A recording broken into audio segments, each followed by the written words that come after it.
So I'm not like B Dirt and G and Tate when they running shows. I'm gonna give y'all homework. I'm giving y'all homework that needs to be turned in at the end of the show. All right, just to make sure everybody's paying attention. This goes for everybody in the live chat as well. I'm gonna ask this question, and we're gonna come back to it at the end of the show so I can get the answers. I need your top three running back duos of all time. Ooh. Think about it. Think about it for a second. Top three, and then Ooh. go back. We're gonna have a little bit of talk about it. A little fun. Have a little fun. All right. Ooh. All right. That's a hard question, Pay. It's a very difficult question, G. Yes, you are correct. Tate, what you over there smacking on them? No Diddy. No Diddy. You got to chill. Tate, you got them lips smacking on them chips. I heard it. Look, I ain't giving you the fine because I'd rather have you muted. You smacking on the chips, man. Go ahead, Pay. I said for one, I ain't sucking on nothing. I said smacking. I didn't say on a. You don't hear me. That's smacking? no Diddy for you. I said smacking. We were having a No, I'm conversation. telling you, I ain't backstage sucking on it. You about said Tate over there sucking. You said that. No, I didn't say sucking. I said Yes, smacking. you did. I mean, this would be easy to find after the tape because it's right at the beginning. Guaranteed. I said smacking. I said Guaranteed. smacking. Bet quarter time, 20 minutes. Half hour, quarter time, whatever you want to bet. 15.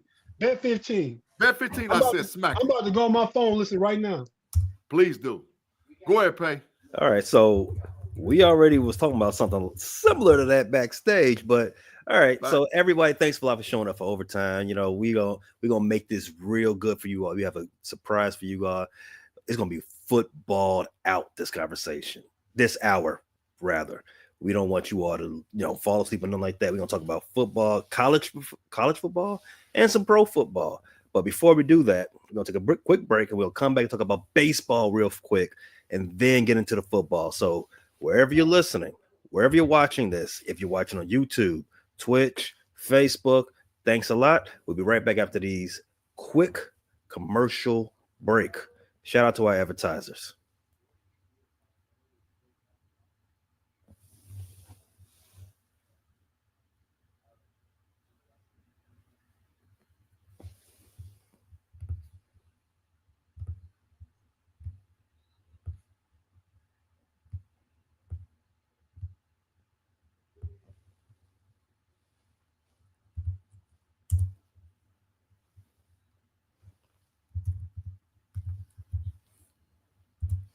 All right, we are back. So, crazy thing happened in sports this week. Winter meetings ended in Dallas.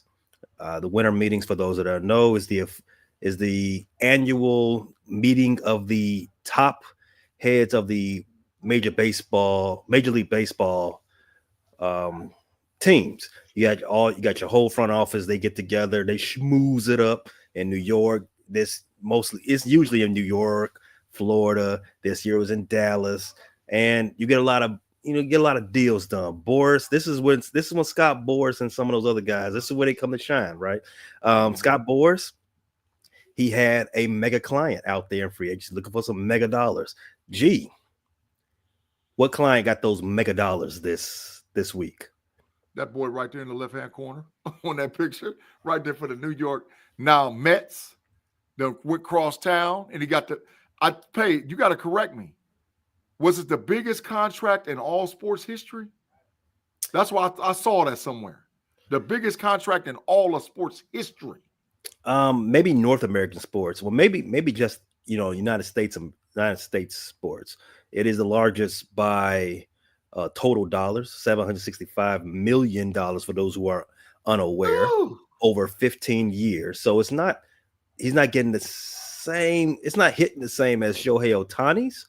Ohtani getting $70 million a year.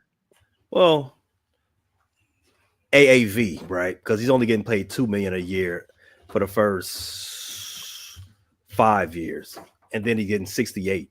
He's getting the rest. He's getting the rest like after he's pretty much playing for the Dodgers. Ooh. $725 million. It averaged $50 million a year. Soto's contract. Mm-hmm. Yeah. Otani averaged $70 million a year. However, he getting paid $70 million a year for 10 years. My question is it a big deal that the Yankees lost out on a big time free agent like this? Yeah, it's a big time thing. I mean, he's probably without a doubt, he's probably a top maybe 5 actual baseball player in all of baseball, and the dude goes cross town. That's the part that hurts. He went to the chop shop. He went to Queens. It's the big ugly Queens. Yeah, right. He went to the ugly, man. They got just as much money over there on that side of town in Flushings as they do over there in the Bronx. That is facts. Soto wasn't even the best player on his own team last year. That is facts too. Well, but he's a big time player though. He's definitely not the captain. Yeah, but pay that contract is ridiculous. Mm-hmm. I don't understand, man. I don't 50 million a year is ridiculous, bro.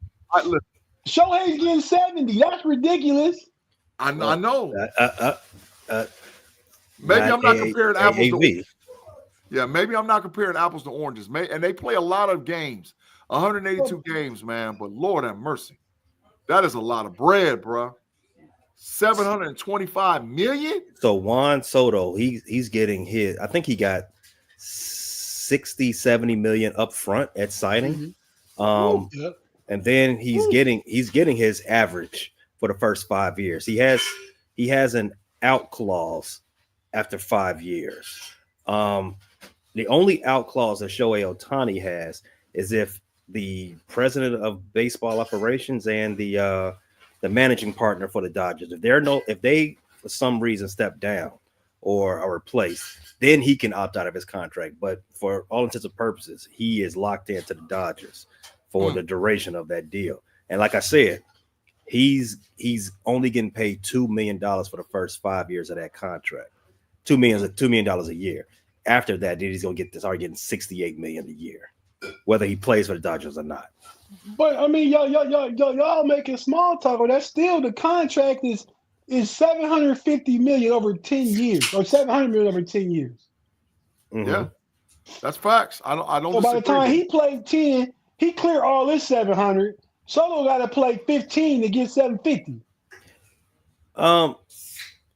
If you ask me, this is just me spitballing, and I can't see you take, but I don't think Soho's going to stay there for the duration of that contract. I think that opt-out clause is there just for that reason. He's going to opt out in 5 years if he's still at the height of his powers. He's going to get another $700 million contract, maybe even $800 million. Oh my God, that's a ridiculous amount of money, man. Hey, you see that super chat by Claude, bro? You see what he said? Shout out to the mayor of the Matrix, Claude Bishop. Governor. Oh, the governor of Groundtown. Yep. Claude Bishop. He wants to know. Well, he's saying, guess who pays for it? The fans. Facts. Facts. Prices go up a little bit, but the big cost is the TV deals they got. That's correct. That's you pay for it on that end. Well, yeah, you kind of do, because depending on, let's see, the Mets, their TV situation is the SNY network. Yep. Facts. Yeah. So expect those that bill to get a little bit higher on the month side. Somebody's giving up some dineros, dog. Of course. And the owner ain't giving up no dineros. He gonna get that bread. But maybe he thinks he's gonna get a ticket sales, gate sales. People gonna want to come over and see the product. He stayed in the same town. They already liked him. They loved him over in the Yankees. Now he just come cross town on a different borough. What's the name of the Steve Cohen? Yeah. Mets owner. Yeah. He rich. Facts. Rich. That's all I'm saying. Yeah. True. It's big bread. True. Bread. So I mean, he's got the money. Well, that's not how you do business. You can't put your own money into your business like that. Facts. But he's got the connections to get investors and all the other stuff. He can find some ways to pump money into that product. But I do agree with Claude. The fans will pay for it in some way, somehow. It may not be the gate, but you're gonna pay. Mm-hmm. Oh, you gonna pay. and if they got a winning product, you really gonna pay. Where you that from? So you gonna pay. Hey, I want to say Minister Society, but I don't think that's it. I don't know. I feel like it's minutes. I think it just hit me. You say, "Oh yeah, you gonna pay." That sounds like Friday now, the way you saying it. All right. So that was our baseball segment, guys. I hope you enjoyed it. Let's talk about some football. Let's get right back into that pigskin. All right. So Saquon Barkley, you all know who he's playing this weekend. We ain't gonna really talk about the game right now. We're gonna talk about him and his pursuit of NFL immortality, a record that a lot of people didn't think was gonna get broken. But that's right, Thomas Riley, it was Boys in the Hood. But when you increase the number of games in a season, records tend to fall. Saquon Barkley is closing in on that history. Like I said, he needs to average 125 yards a game over the next 4 games, and he will break Eric Dickerson's record for the most yards in a season. Fellas, 2-part question. 1, does he do it? And 2, does it matter that he's doing it in an 18-game season versus a 17-game season? Tay, you want to answer first? You want me to go? Right now, if he breaks into 17 games, Saquon will be averaging about 124 yards a game.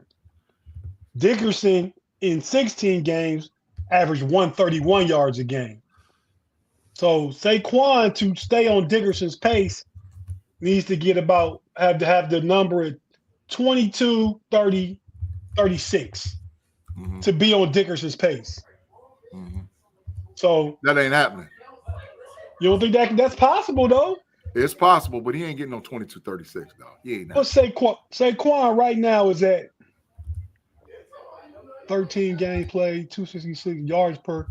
It don't say that. I cut off the yards. Well, maybe it wasn't there. But so 266 times the 6.1 average. Let me see what that is, because that's what he's averaging rushing. About 16 and some change. 266 times 6.1. No, that's wrong. How would you figure it out? 266 divided by 2.1. 6.1. Okay. Okay, I'll figure it out. Go ahead and say what you're saying, Pay. For me, if I have to answer the question, I think he will break it. Like G pointed out in the first hour, he's G and our chat fam General Afton. The boy. So right now, Saquon got about 1,625 yards. Mm-hmm. There's 4 games left,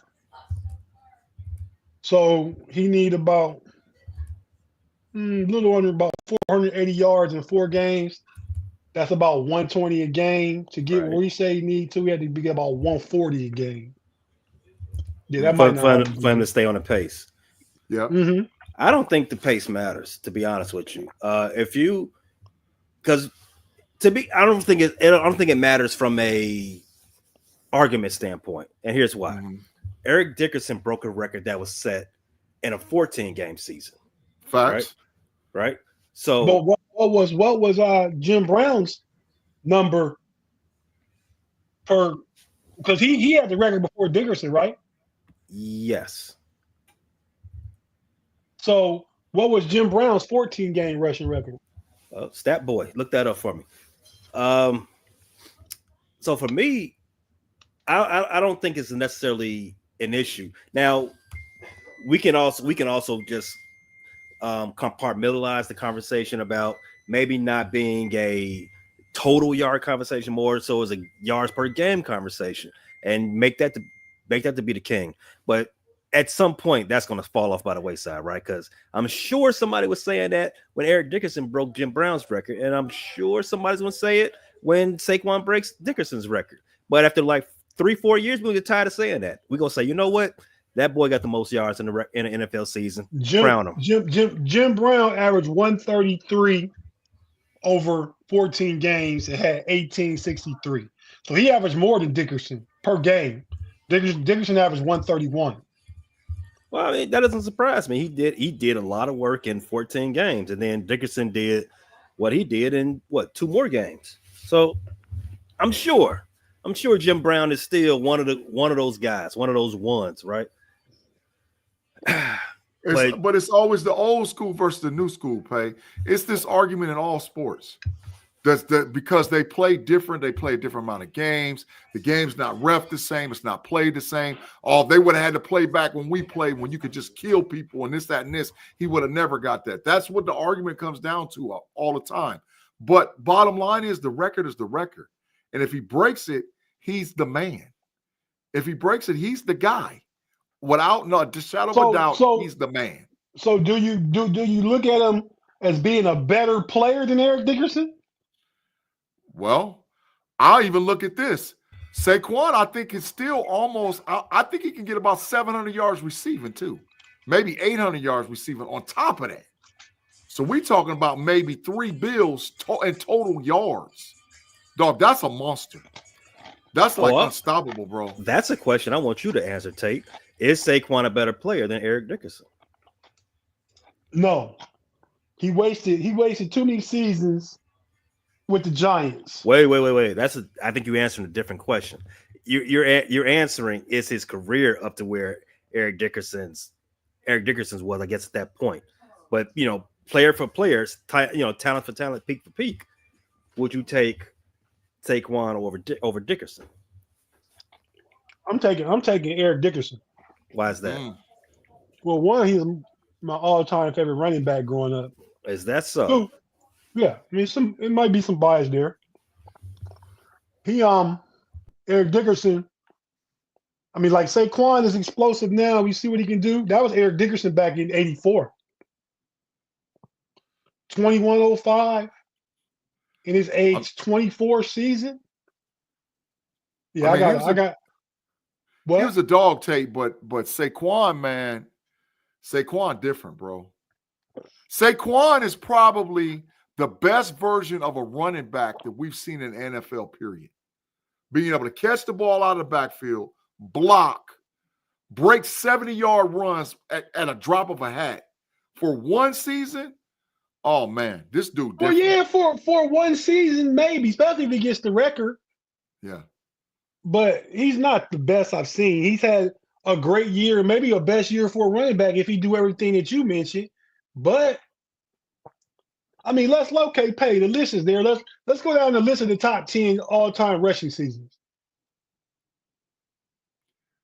All right, so top 10 rushing seasons. We have a tie at 10 between this bum in Green Bay colors and the GOAT, Barry Sanders. They both had a season with 1,883 yards. Earl Campbell, he had a season with 1,934 yards in 1980. The Juice Man. That was 16 then, right? Earl Campbell? 1980. Yes, that was. Okay. The Juice Man, O.J. Simpson. He had a season with 2,003 yards for Buffalo. I think he won an MVP that year. Chris Johnson. I think that was 14 games. That was 14 games. So he averaged more than Jim Brown. He did. Yeah, you're right. Let's see. Chris Johnson coming in at number 7. He had just 3 more yards than the guy previous I talked about, O.J. Simpson, in 2009. Hey, can I ask a question? So we talking about these seasons, right? So yards per game don't matter. Average yards per game, because O.J. Simpson is far in the book. Eric Dickerson is 131. O.J. is 143. I think if you want to bring in the yards per game conversation, you're going to end up having a conversation about errors, right? You're going to end up having a conversation about, carrying a team. O.J. Simpson, that Buffalo team was trash. And he still won an MVP. Why? Because he was the entire offense. You can average 143 yards. And I'm not saying he was just, he was stat piling. He was a compiler. But I'm saying if you never pass the ball, if you're always at the ball in your hand, you're going to end up falling into some yards. You're going to end up falling into some records, right? Versus the guy who's right up ahead of him on this list, Chris Johnson. We remember that season, 2009. He was a dog. He was going 70 yards like every other carry seemed like. Yeah, you know what I mean? Facts. Hey, Pay. Facts. I'm sorry. Did we address Claude's comment yet? We No, got we 2 didn't. comments, but 2 super chats. Claude Bishop for the 5, man. Thank you. He said, regardless of what Big G says, Caleb Williams will be a star in the league, and the killer is the only running back to do it in 15 seasons. 14-game season. Yeah, 14 games. Then we got another super chat by Claude for the $2, man. We thank you, Matrix Mayor. He did, Claude. Dickerson faced 9 in the box every game. I don't know about that. That's how they played defense back in the day, Big G. I understand that, but I don't know. He lost to that 85 Bears defense in that playoff. I got to go watch some film, man. I'm going to go watch some film. The Bears Before I definitely make played a 9 in the comment. box. Oh, the Bears did, because the Bears, they played everybody. Well, they played 8 in the box, single high safety. If you played 2 receivers, they covered your receivers, and that was it. You didn't know where the blitz was coming. That's how the 85 Bears was. They played 8 in the box. 4-6 Single high defense. safety. Yeah, 4-6, 8 in the box, all day and night, 2 corners, single high safety, and you didn't know where the blitz was coming from. And the thing is now, like you say the errors, the field is much more open now because of the spread offenses, the passing game. It's much more lanes than it was back in the day. Yeah. But Saquon is I'm not arguing for or against. All I'm saying is that Saquon is a little bit different. He's a little bit different. I think he's definitely better than Jamal Lewis. I think he's not better than Barry Sanders. He's definitely better than Derrick Henry. He's definitely better than Terrell Davis. Better than Derrick Henry. How much consistency Derrick Henry got? Bro, I'm talking about for the season. Like a one season, looking at one season. All right, see. We look at it different, but okay. He's not better than Adrian Peterson's season. No, I don't think so. He's not better than Adrian Peterson. Adrian Peterson's season was OJ. unbelievable. I think he got OJ, man. You crazy. Hey, man, I think he got him. You crazy, man. Man, Saquon different, man. I'm telling y'all, y'all better put some respect on that boy OJ named was Saquon. different in 1970, Big G. That speed, a Heisman Trophy. Bro, he was playing. He was playing against plumbers. OJ was playing against plumbers and guys who just came out of the military. You can't say this ain't baseball. They was garbage. They was garbage. They wasn't football players, bro. Come on, man. You going too far. He better than Lamont Green, better than Chris Johnson. You got to take this. You got to take the list down. They was better. No, I can only pay basis off the ones I saw, right? Because that's how I have my opinion. Saquon, he's going to break the record. But do I think his season is better than some of the other ones I saw that was listed? I don't think his season is better, at least from how I take the game. Maybe I'm watching football differently, and I'm not as impressed as with things as I used to be. But I was well blown away by Chris Johnson's season. CJ2K, that was a thing. I was well more impressed with AP's MVP season. And like I said, I'll give you the caveat. Maybe I'm less impressed by things in general nowadays. But if I was to rank Saquon's season, like right now, I would put it in the back 5. That's just me. Like, so of this list, the best seasons to me, obviously, is Eric Dickerson. Bias. Top three. Eric Dickerson, OJ, average 143 a game. And I probably had to go AP because he came back off a knee injury and won the MVP in 2012. And I think they was playing Baltimore or somebody. He was 8 yards away from cracking that record. So, yeah, Eric Dickerson, OJ, AP. I go AP, Barry Sanders, and then Saquon once he cracked the leg. Why Barry Sanders? Remind me what Barry Sanders did.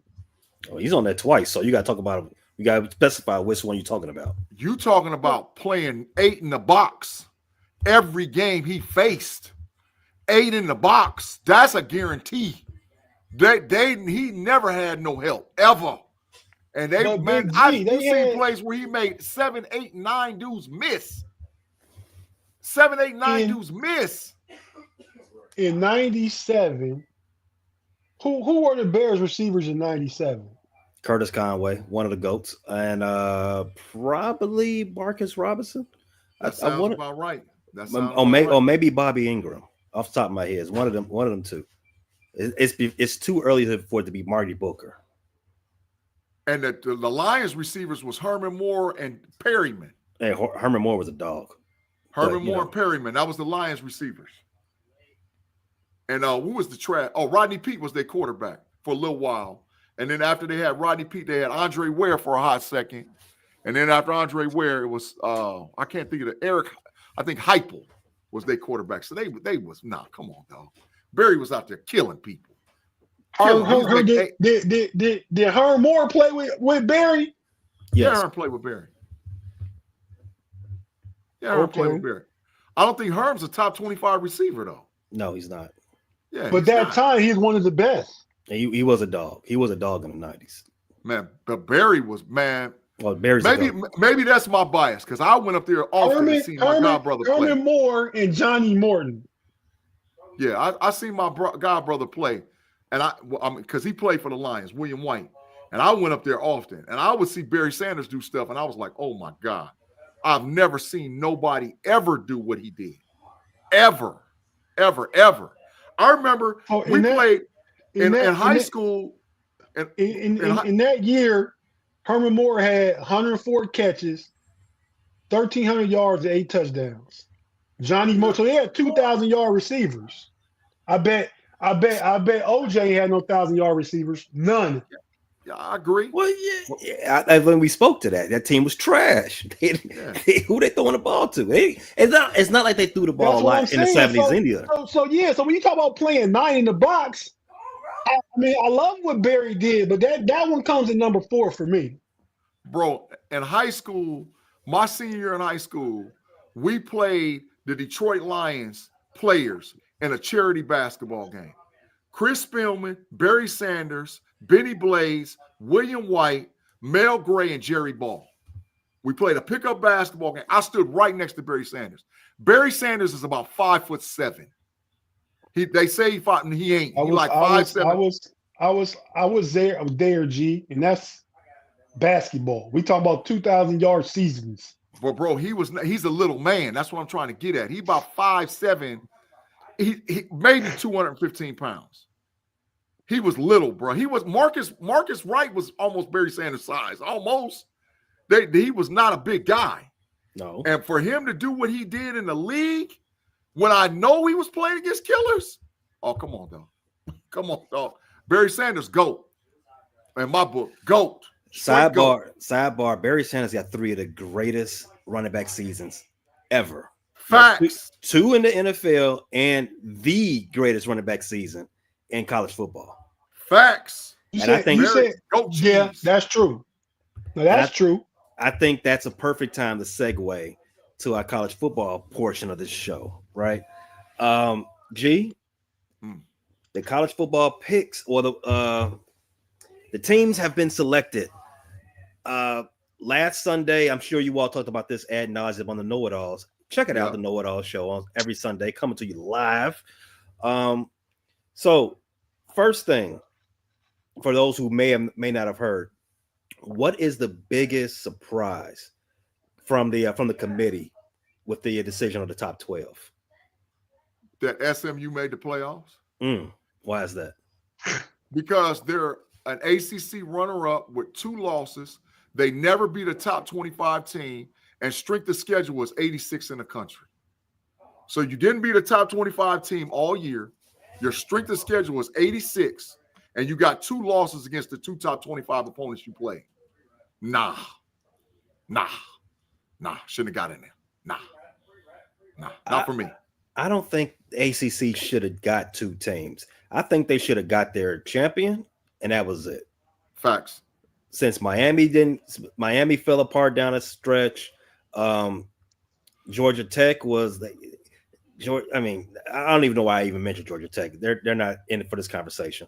SMU, as you said, they were good, but they lost to a 3-loss Clemson team. Now, Tate, do you agree? Do you agree with G's take that SMU Nope, should I not don't have agree. been there? I don't agree. I mean, what everybody like Big G and Ma doing is trying to make the perfect the enemy of the good. This thing was created because the smaller division, smarter schools didn't have a chance to get into the 4. Now we got 12, and they got a chance. You saying, "Oh no, they shouldn't be there." You should put another Power 5 team in with more losses than the team. Them team played on their schedule. So as far as it go, they played. They did what they had to do to make a playoff. So have no problem with SMU. Have no problem with Clemson. Clemson won their conference. I mean, yeah, Clemson beat SMU, but SMU got just as much right to be there as Clemson, even though they lost to Clemson. I don't have a problem with it. It worked out perfectly to me. Everybody's saying, "Oh, we need 5 SEC teams and 5 Big Ten teams, and Notre Dame need to get in the conference." You just making talk about nothing, man. I mean, it's going to be the same thing, Pay, when they go to 16 games. We're going to be talking about 17 and 18. That's true. No, I doubt ain't gonna that. stop. I doubt that.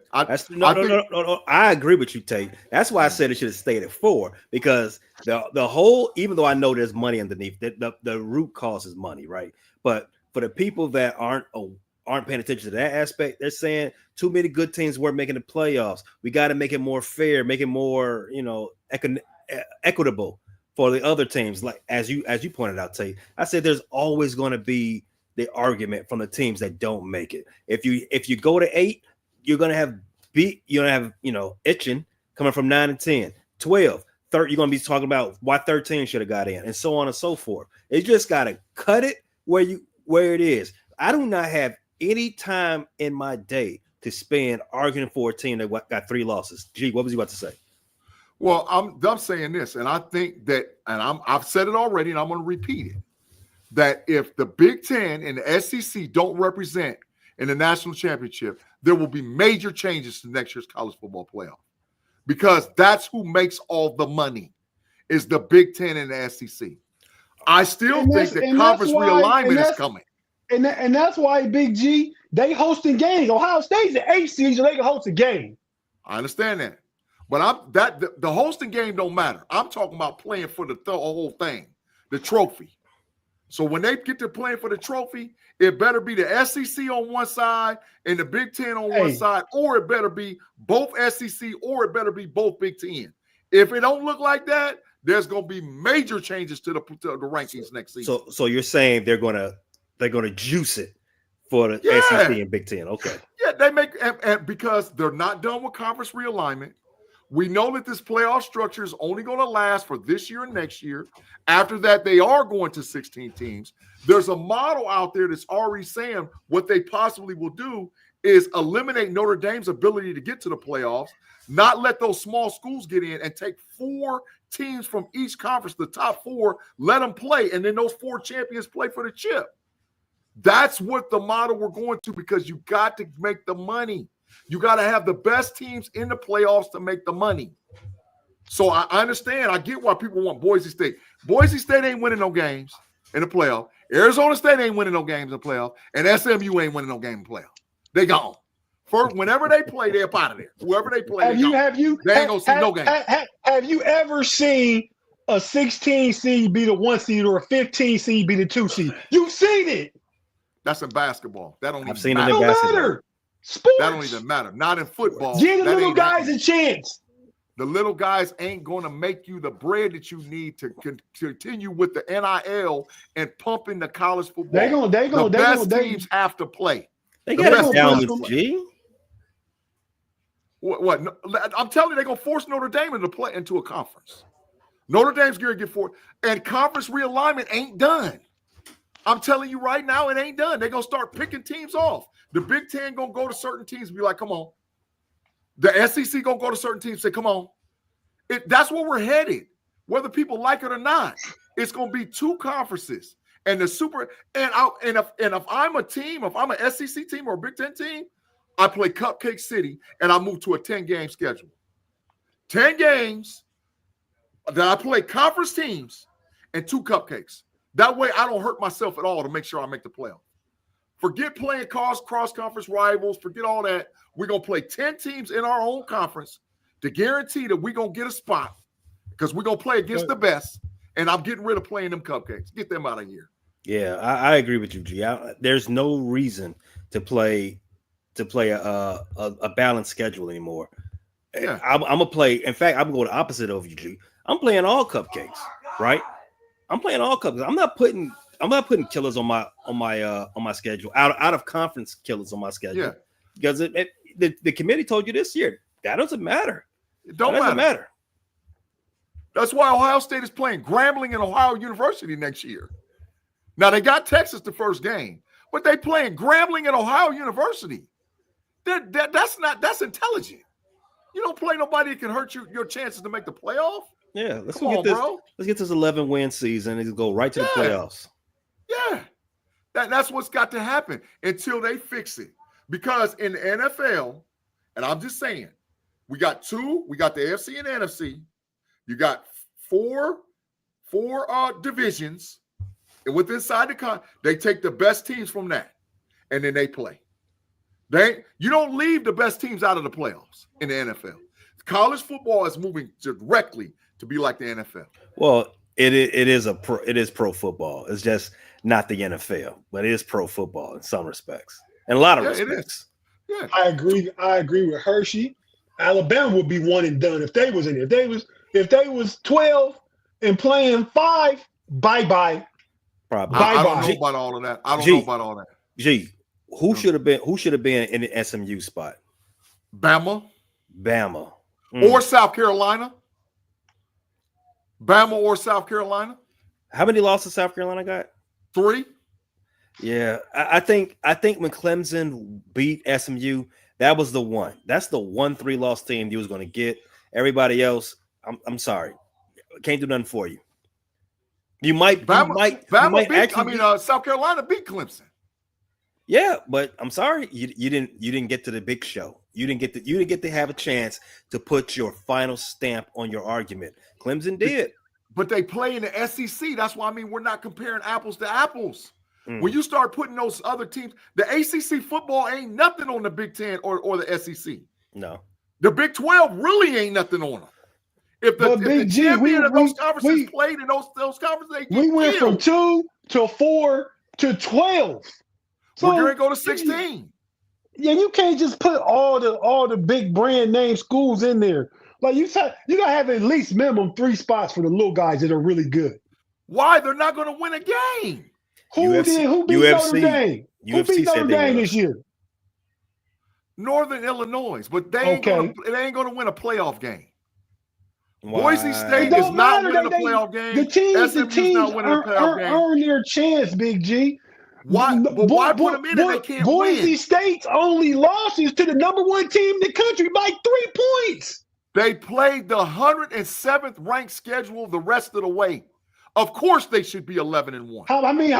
How many points did Penn State lose to Oregon by? 7. Was it 7? In the conference championship game, was. or 8. It was 35-27. 35-27 was the final score. So they lost by 8. They lost by a touchdown.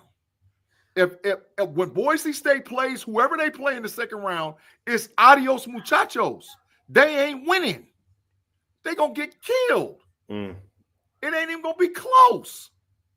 Arizona State is gone too. As soon as they let Texas or Clemson roll up against Arizona State, bye-bye. I'll at you. You ain't winning no games.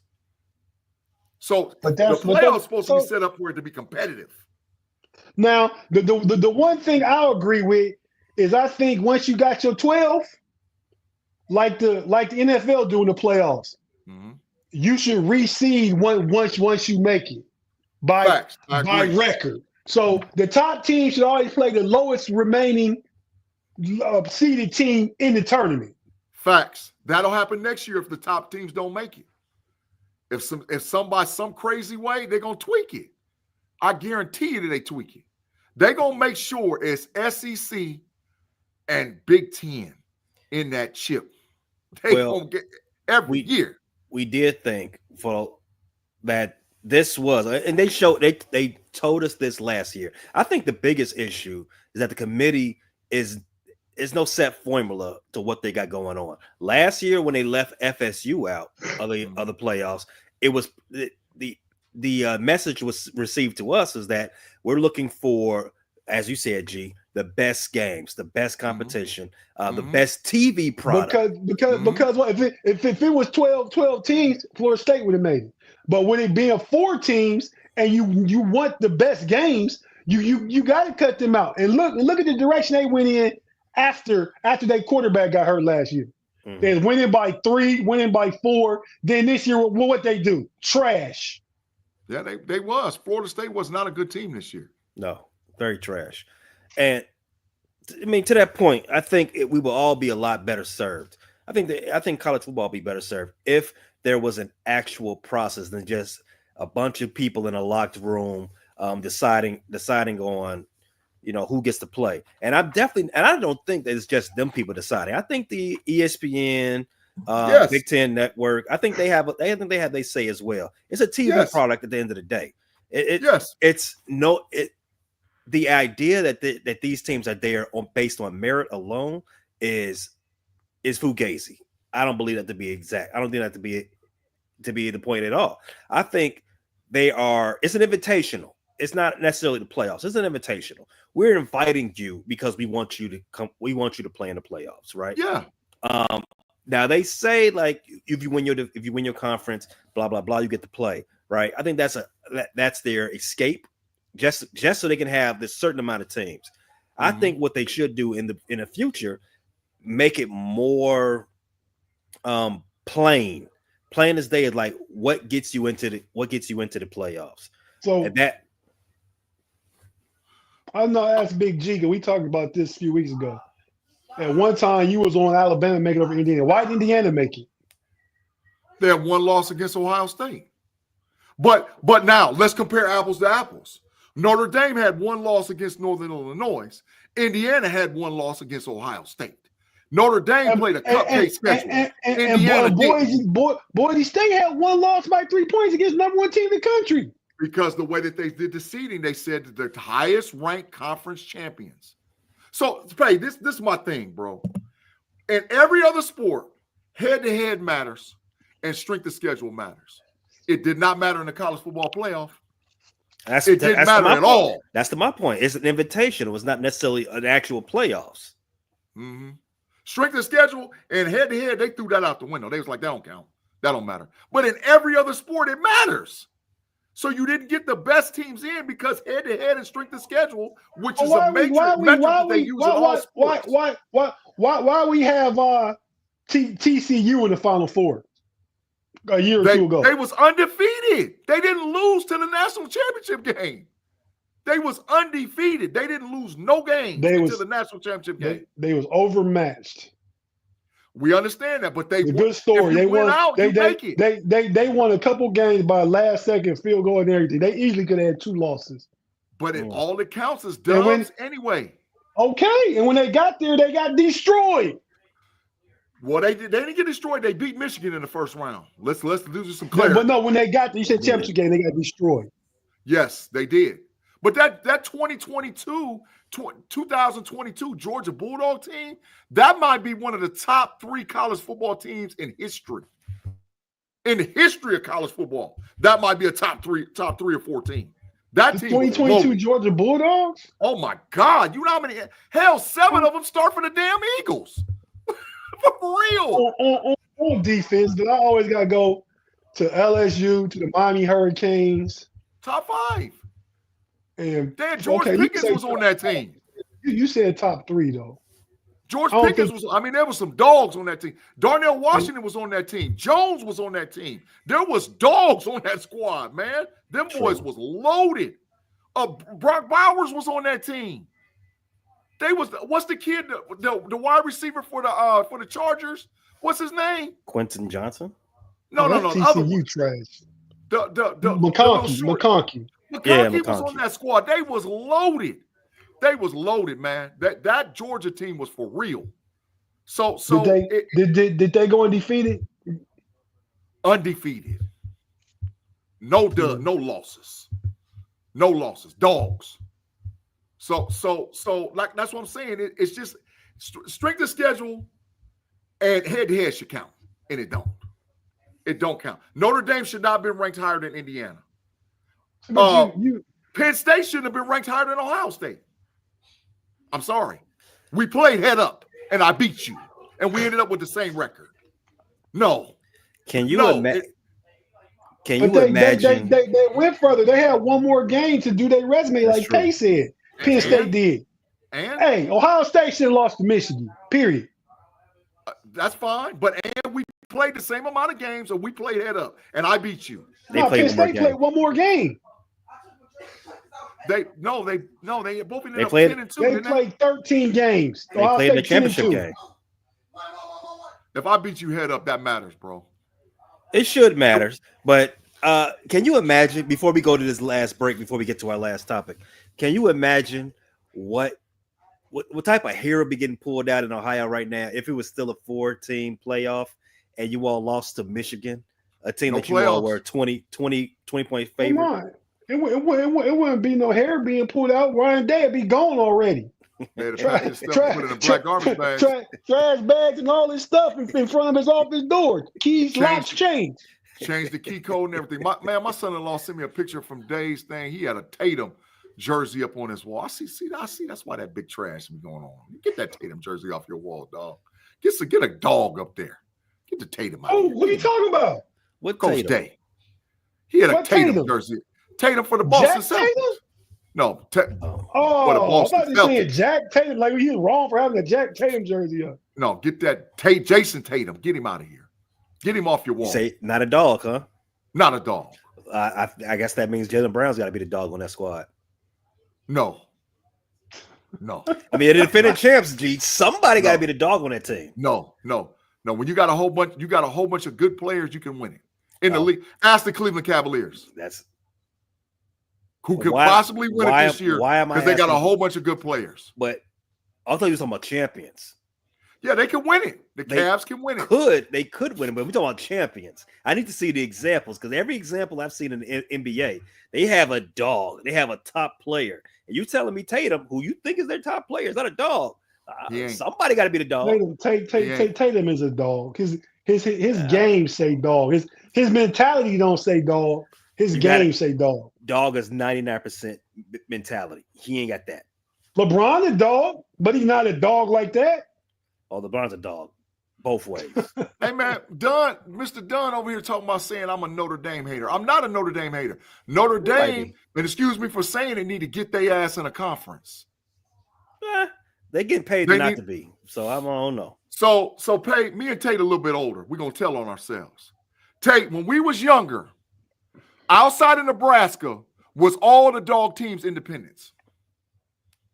Florida State, Miami. Yeah, Florida State. Florida State was in some conference. They was independent. Never. They was independent. Florida State. They went to the ACC. Went to the ACC. Florida State was independent. Miami was independent. Notre Dame was independent. Penn State was independent. Everybody else done jumped in the conference but Notre Dame because Notre Dame think that they better than everybody else. And they actually didn't make the television revenue that they thought they were supposed to make. So they need to get in a conference. They actually be better off getting into the Big Ten. They're better off going to the ACC. That is facts. That is ACC facts, would be better off with them. That is facts because they ACC scared to go to the Big Ten. They just run through the ACC.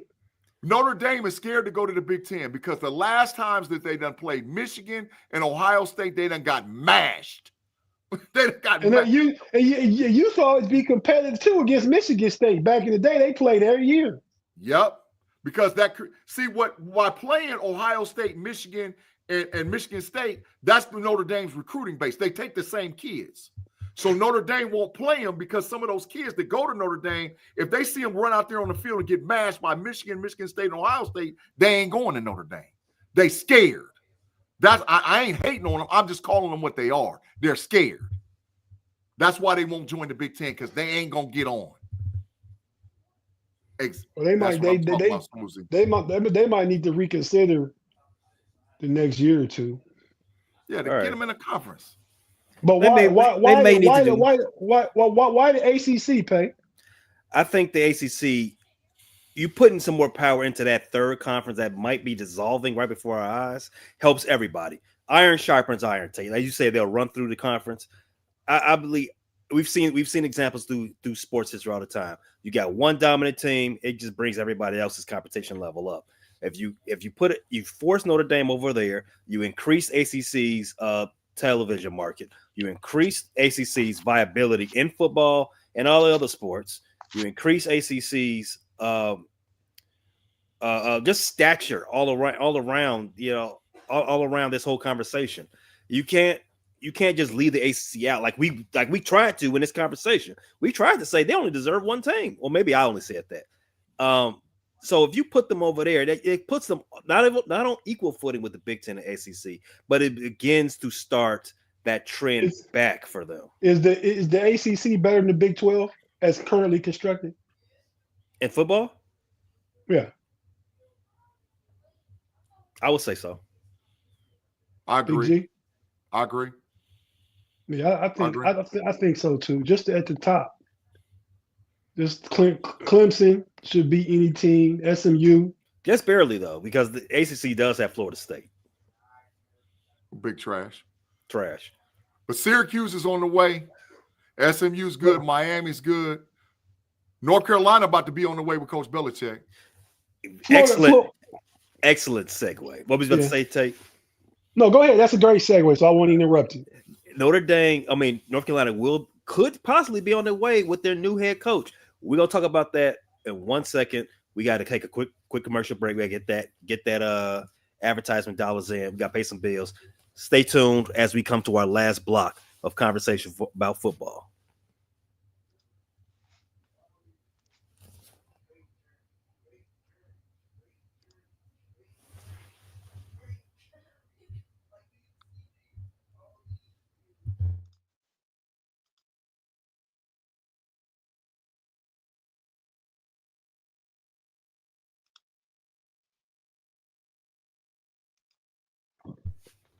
G, you get the MVP of the night. Excellent segue.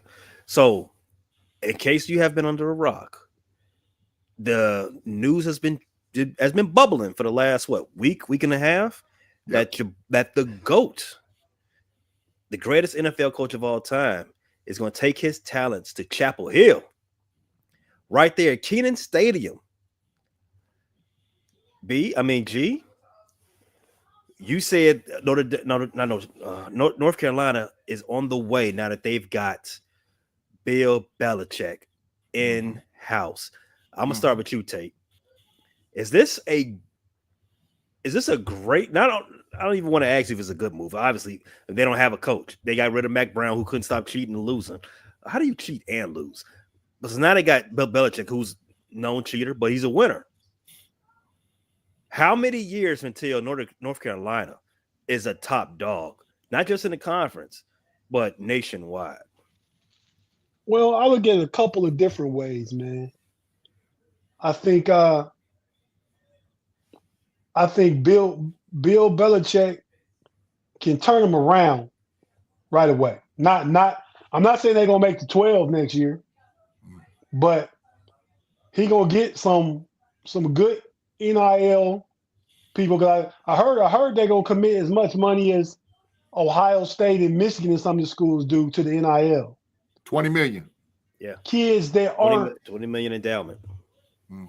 Kids that aren't playing at other schools, but they're good players, will transfer to UNC for opportunity to play for a legendary coach. Won't say the GOAT coach, because I know Belichick's record minus Brady, and it's a losing record. Facts. Substantially losing. I think like 28-39 without Brady. Facts. You don't want to segment people's records, right? I mean, he still got to go on. So I think he turned it around. Part of his contract deal was they got to spend a certain amount of NIL money. So you got that. You got his cachet and profile that's going to draw kids in the transfer portal. Mhm. You got that. He don't have to go sit at nobody's kitchen table and recruit. You got recruiters for that. So he can focus on football and teaching and the players, even though young, I think there's a generational disconnect. There'll be one. I mean, Bill Belichick, I heard he let his guys have fun, but we know how the Patriots locker room and stuff has always been perceived. Not fun. You know what I mean? Kids still want to play and want to have fun and be kids, but maybe Bill will fit in when he brings his 23-year-old girlfriend with him and go to some frat parties. Big facts. You know? I think that's a potential thing. But yeah, man, I mean, it's gonna work initially, but Bill Belichick also signed his contract as a stipulation. He can leave as of June 2nd next year. I thought he was locked in for 3 years. No, he can leave after June 2nd of 25. You're right. I heard that his first 3 years of his 5-year deal is guaranteed. Facts. He can walk. He can walk after June. You're right. And he gonna walk. He gonna prove himself this year. It'll be NFL opportunity somewhere. He still wants to get shooter's record, and he's trying to set it up to lead this job for his son. Mm-hmm. Those are all my thoughts. Mm-hmm. So Pay, I agree with everything Tate said, but I think that Bill Belichick is in it for the long haul. I don't think Bill Belichick wants to go back to the NFL. At 73 years old? I don't think he wants to go. I think he's in it for the term of his contract. He's in it for the term of his contract. He's not going back to the NFL. I think if it's a 5-year deal, he's going to finish it out or finish at least 4 to 5. I think he wants to be around his son. I think he wants to show his son the ropes. And now that you don't have to mask money like how you had to do years ago, Belichick is almost perfect for the college game because he can not just worry about stockpiling talent from a recruiting base, but he can actually go buy the guys that he wants based on the commitment that was given by the university. The university already puts massive amount of money in the basketball program. Now they're going to start dumping massive amount of money in the football program. I look for stadium upgrades. He's already hired a full recruiting staff, not just 1 or 2 guys. He has another coach for recruiting, and they all go and do the work. So he's got a recruiting staff, and he's going to get some NFL guys to come down and coach, just like Prime got some NFL guys to come down and coach over at Colorado. And when you start getting, and you can sell a kid on the idea that I'm going to get you ready for the NFL, and he can make phone calls. And just to interject on and agree with what you're saying, and he gonna get that school a lot of exposure. They're gonna be on TV every week now. So, Pay, to answer your question, I think as soon as they get a quarterback, they're in the game. As soon as they get a dog, be it if it's a transfer or they get a recruit that's a dog quarterback. Because North Carolina's put good quarterbacks in the pros. You know? Yeah, Drake May was pretty good. Mitch was washed, but he wasn't that bad in college. Drake May's pretty good. Not and bad. The dude that just got drafted before Drake May, I mean. You're talking about starts with a B. He plays for the Commanders. Yeah. I think he's the backup quarterback for the Commanders. I forget his name. I'm blanking on his name right now. But yeah, you're right. All 3 of those guys that you're talking about, Mitch, up into Drake, they have some prolific college seasons. Dude, he got traded from the Commanders. He played for, I think, Seattle now. That might be right, Tay. That might be right. But he played at Carolina. Go ahead, Pay. No, I was agreeing with you. Those guys, Carolina's had some prolific quarterbacks in the last decade, right? And from based on what I heard Bill Belichick saying on the Pat McAfee show, maybe a week or 2 weeks ago, about his plan for recruiting, well, not for recruiting, but molding players, coaching them up at college. I think that's the best selling point that you can ever have Facts. You know, like you said, you said he doesn't got to recruit. I think he just did all his recruiting right there. Like, hey, if you want to be ready to be ready for life after college, whether that's football or not, come talk to me. I'll get Sam Howe. Sam Howe. Sam Howe, yeah. He said, come talk to him. Come talk to him at Chapel Hill. I'll get you set up. I'll get you the discipline. I'll get you the work ethic. I'll get you how to get things done. It's like sort of like how these Army recruiters talk to you, right?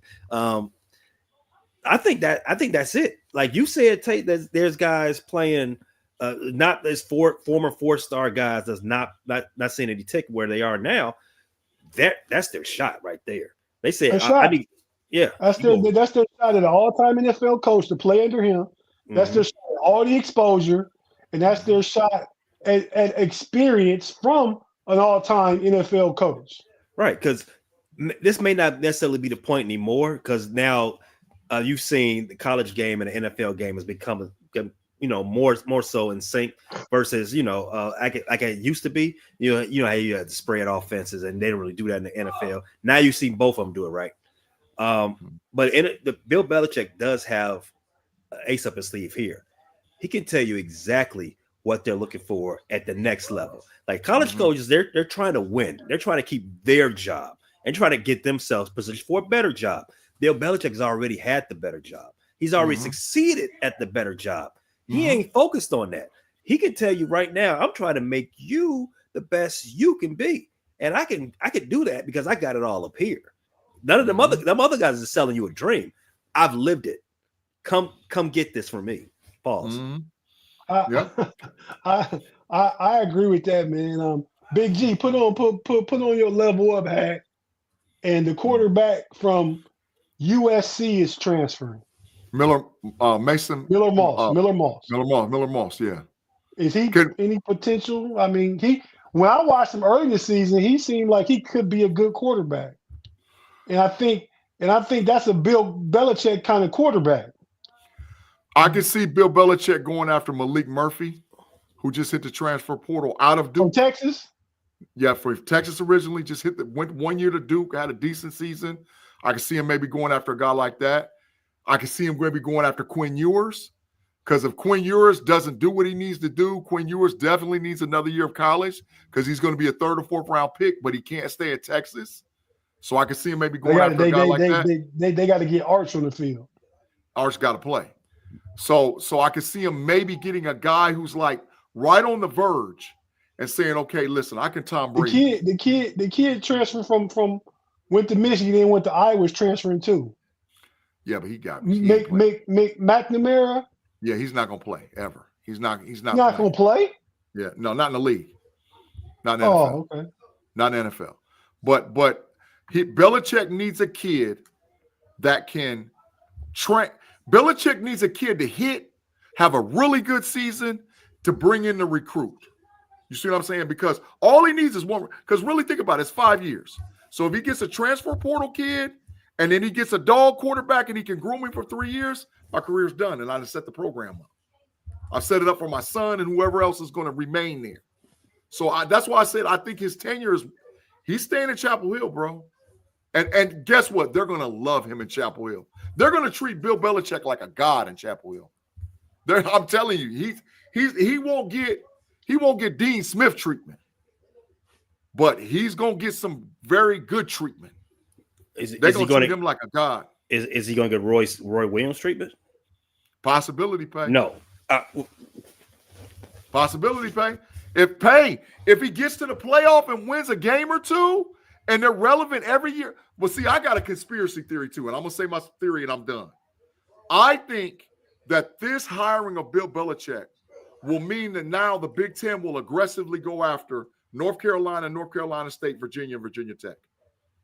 I think, personally, but that sways it because but getting teams, you got to have flagship programs come in for football. Va-Tech and Carolina can be those. They're already very good in basketball, but now you add them in as flagship programs, tier 1 research institutes in the Big Ten. Oh yeah, this might seal the deal to get North Carolina to the Big Ten because I've been calling it all along. So that just means Florida State gets stuck, huh? Adios, muchachos, my friend. Get up out of here.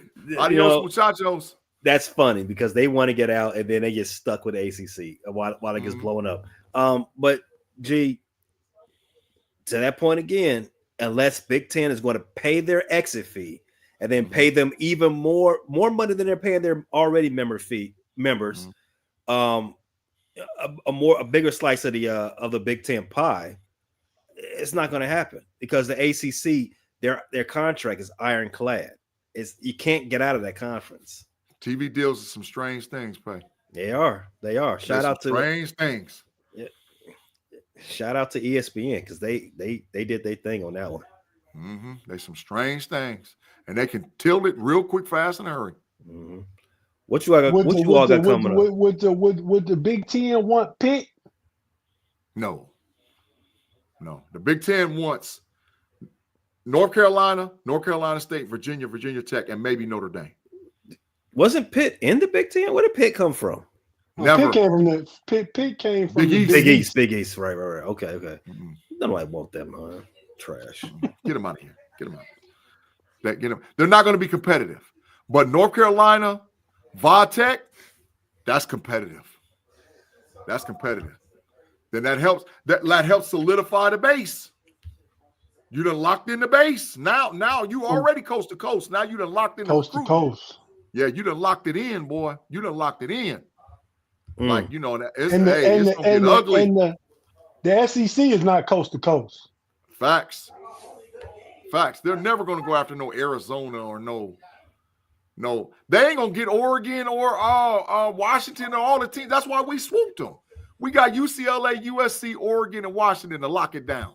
Now we just got to take care of that one little pocket so we can make sure that we hurt the SEC concerning the recruiting base. Up the Eastern Seaboard. Yep. They need a DMV. Lock it down. You already got Rutgers in Maryland. Yep. Lock it down. Carolina State, Virginia Tech, lockdown. DMV. It's over. Lock it down. Could the Big Ten bring Harvard and Yale in? No, hell no. Never. Never. Hey, Northwestern might have been adios muchachos if they didn't just dump. Pay how much money they dump in that stadium, bro? So Northwestern, it's about that, if not more. Like that new stadium they're building up there in Evanston, Illinois, right off the lake. It's a lot. It's going to be a very impressive stadium, and it's pissing the Bears off because, like, hey, how come we can't add something like that? Northwestern Stadium, boss. That new stadium is boss. So they had to up the ante. Nebraska Stadium about to be boss. What did they get done?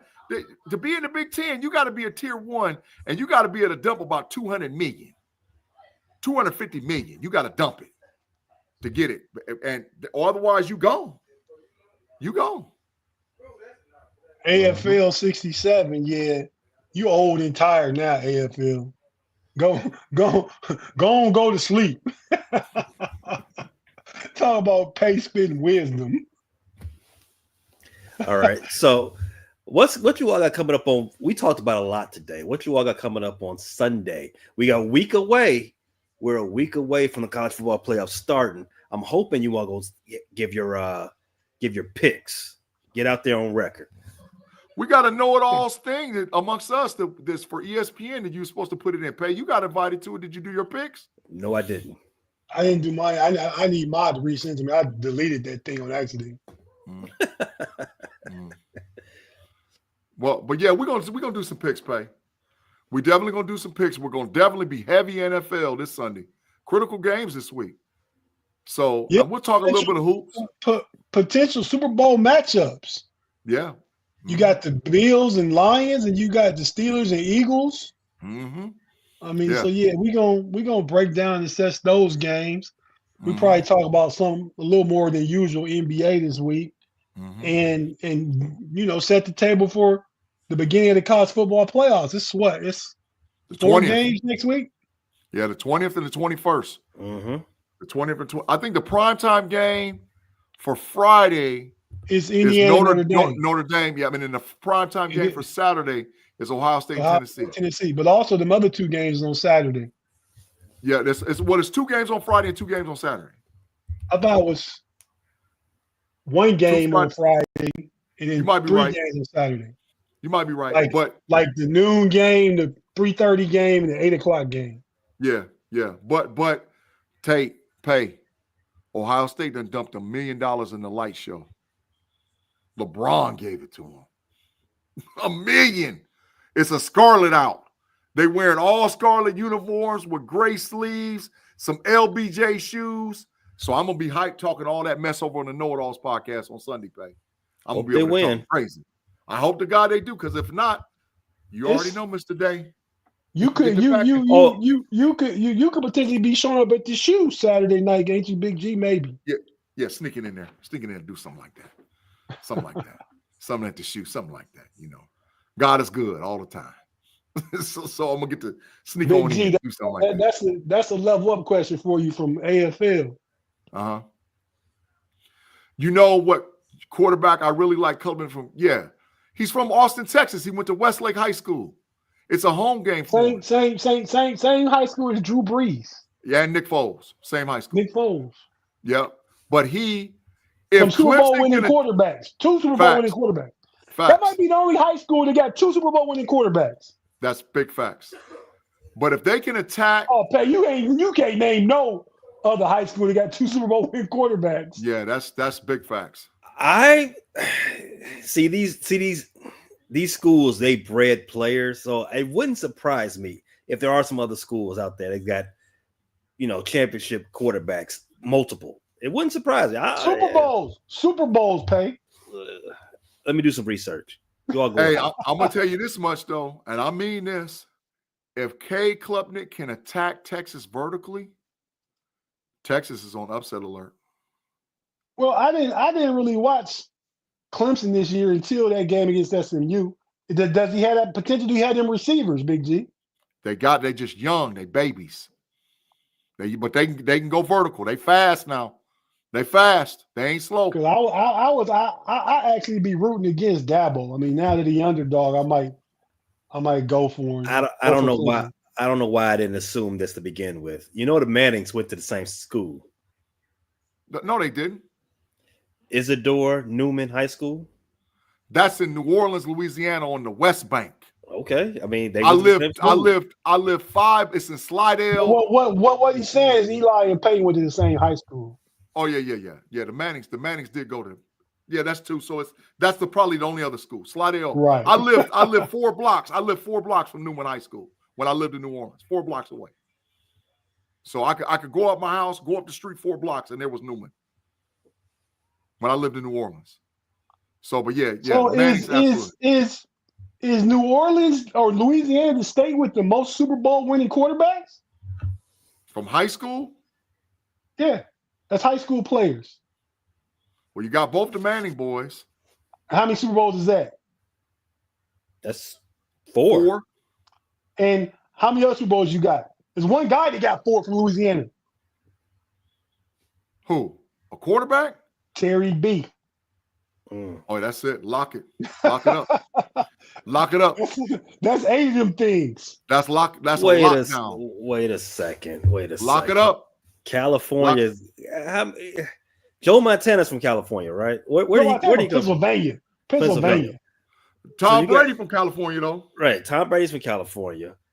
I'm blanking. Trent Dilfer from California? I'm not sure. I'm not from sure. Texas. He went to Trent Dilfer went to Fresno State.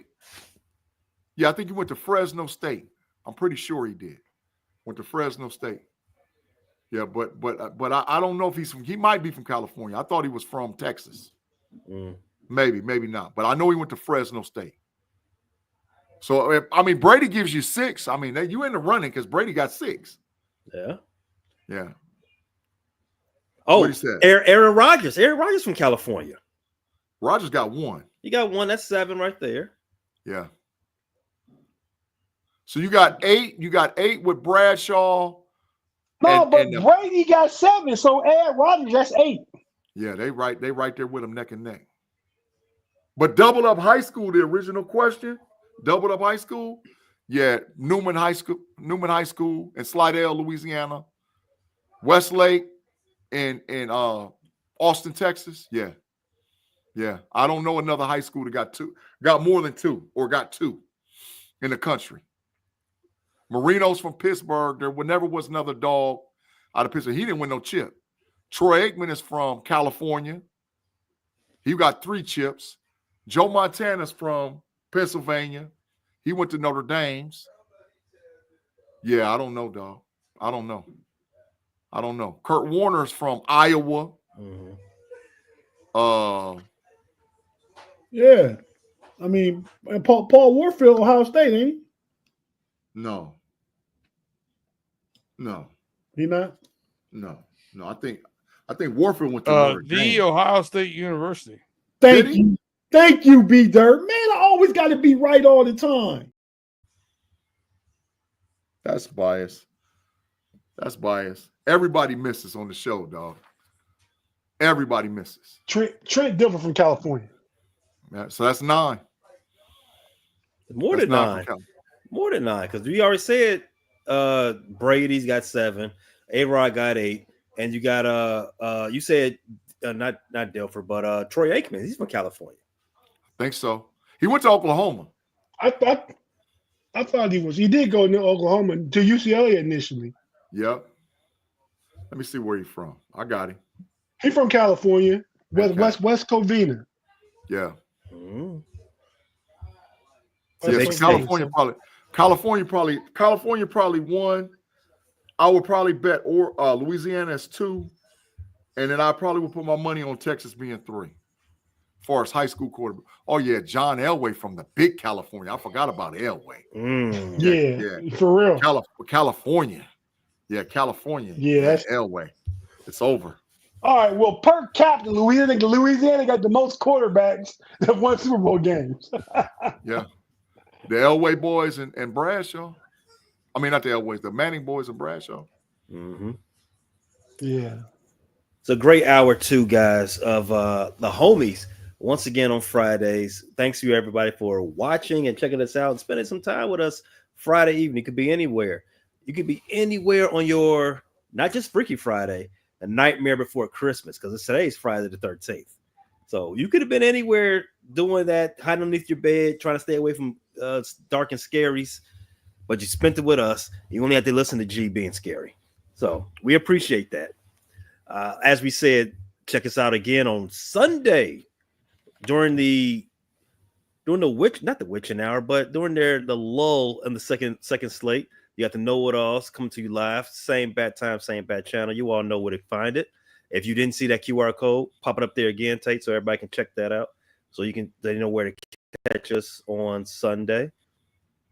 You just go ahead and scan that, and you know where to be. G, Tate, have you got anything else? You still want your top 3 running back room? Oh, thank you. Thank you for bringing it back, G. Homework is due. G, kick it off. Top 3 running back duos. All right, I got a dark horse, man, at number 3. I want to hear it. Michael Vick and Warwick Dunn. Get out. They was killing them. Number Look up 2. the stats. Supposed to be running back combo, ain't it? Mike Vick had 1,000 something. That's not running backs, though. He had 1,000-yard rushing season. Oh, he killed him. Mike Vick and Warwick Dunn killed him. Oh, Look it up. I don't know about that. But he's not a running back. Hey, man, that boy was out there killing him. So I like that. I'm biased. I'm going to pick Biner and Mac. That was a good combo. That's a dog. And then big bias for number 1, Franco Harris and Rocky Blyer. Big bias. Yeah, big bias. Big old bias for me on that one. I don't care. Tate, Well, does yours have the same bias in it?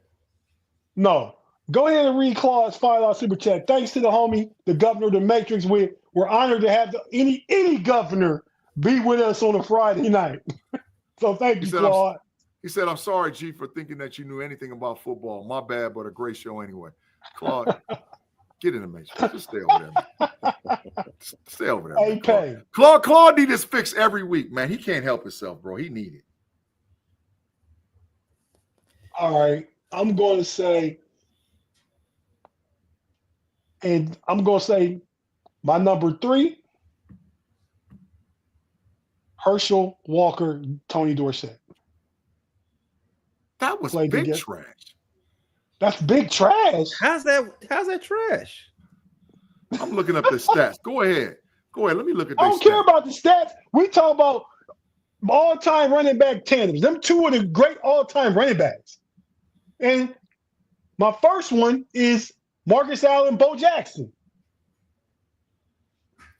Uno, Nuno. I would have put that number 3, but okay. All right. And just because I'm jumping out of order, I'm thinking off the top of my head. I knew Bo Jackson, Marcus Allen was my number 1. My number 2 would probably be I'm somewhere between, it's either the Cleveland boys that G said or Al Stott and Warwick Dunn. That's I'm not going. That's one of my OLIs, the Tampa Bay Bucks running back duo of the late 90s, Dunn and Allstott. I like them. That was Lightning and Thunder before Lightning and Thunder was a thing. Me, I'm gonna give some reverence to history. I got Larry Zonka and Mercury Morse. R.I.P. Big That's Merc. That's a good one. Undefeated squad, the only one ever. Number 2. This is gonna make y'all mad.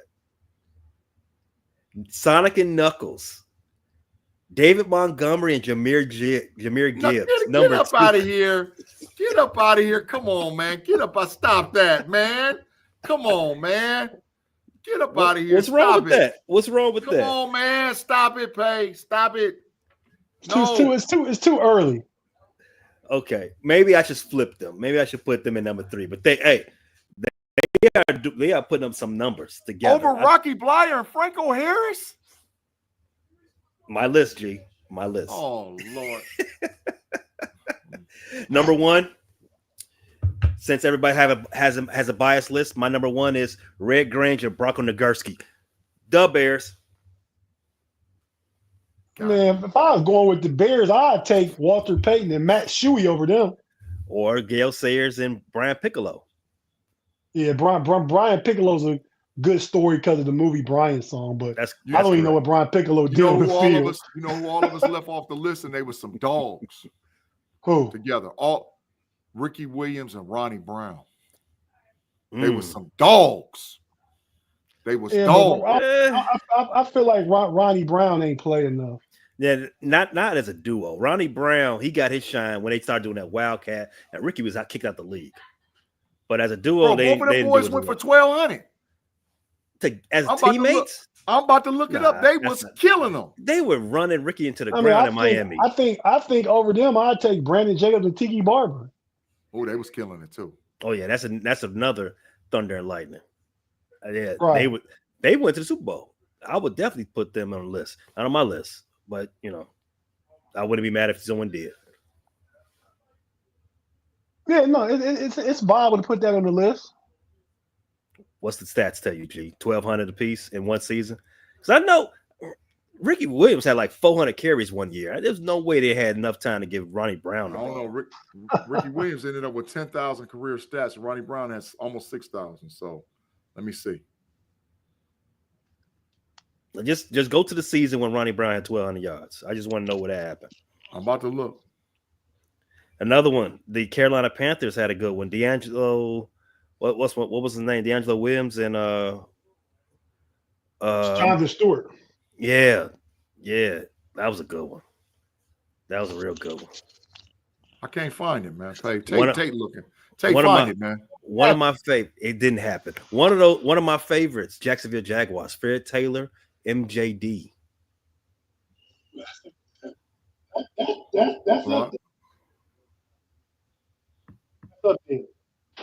That's up there.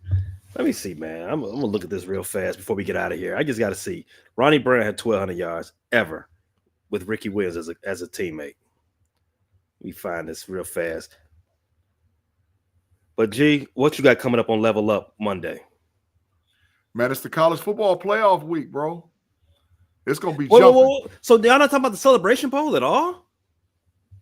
we're going to cover some bowl games, say what's the best bowl. There's a lot of hate out there for like these other teams not playing in the college football playoff. People are saying whether or not they're going to watch the bowl. I mean, there's hate about Snoop Dogg having a bowl. We're going to talk about the bowls, definitely. But the focus will be on the playoff. But I think there's some serviceable bowl games.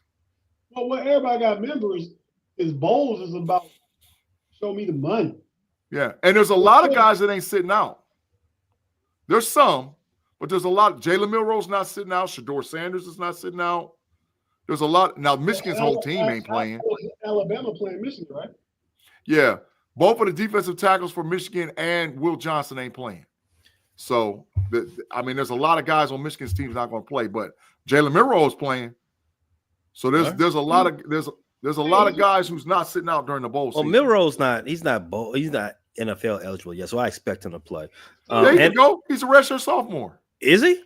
Yeah, he can go. Oh, he's coming back though, so it doesn't matter. I think that's what playing this game is about. It's about getting one last game on tape against a good brand name team in Michigan to try and elevate some of that stock.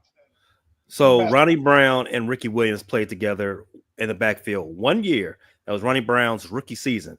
Ronnie Brown led the team in rushing with 907 yards. Ricky Williams, I think he was coming back from suspension. He played only 12 games, and he had 743 yards. So nobody was close. No. So Biner and Mack had 1,000 yards apiece, right? They did. Yeah, so they got to be number one. Maybe twice. Yeah, but did Blyer and Franco ever go for 1,000 apiece? He could have though. Yeah. So yeah, I would go Biner and Mack number one. I would have to go Biner and Mack number one. Well, they're not better than that Bears duo that I mentioned. Thanks for watching, everybody. We'll catch you all next Friday on the Homies. Stay safe. Especially stay safe during this holiday season. Keep your head on the swivel. Watch for your surroundings, and definitely don't let anybody know when you're not at home. Don't be like Joe Burrow. Peace.